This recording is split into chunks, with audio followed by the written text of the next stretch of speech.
ఆర్ఐసి hearing ఎయిడ్స్కి maintenance అన్నది అవసరం. Daily చెవులోంచి తీసిన వెంటనే ఈ ఇయర్ టిప్ని నీట్గా తుడుచుకోవడం, ఈ హియరింగ్ ఎయిడ్ని నీట్గా తుడుచుకోవడం చేయాలి. అదే కాకుండా ఈ టిప్ని క్లీన్గా బ్రష్తో తుడుచుకుంటూ ఉండాలి. అప్పుడప్పుడు మీరు ఎంత క్లీన్ చేసినా మీకు వ్యాక్స్ అన్నది హియరింగ్ ఎయిడ్లో అక్యుములేట్ అయ్యే ఛాన్సెస్ ఉంటాయి.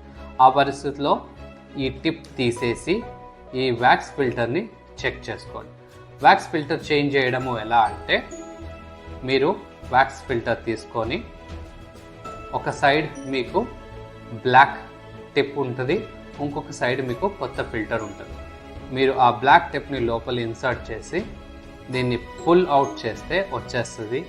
దీన్ని టర్న్ చేసి కొత్త ఫిల్టర్ లోపల పెట్టి పుల్ అవుట్ చేసేయండి. It will replace the old filter. ఆ ఫిల్టర్ రీప్లేస్ చేసిన తర్వాత దీన్ని టైట్గా ఫిక్స్ చేసి ఒకసారి క్రాస్ చెక్ చేసుకొని మళ్ళీ మీరు యూస్ చేసుకోవచ్చు.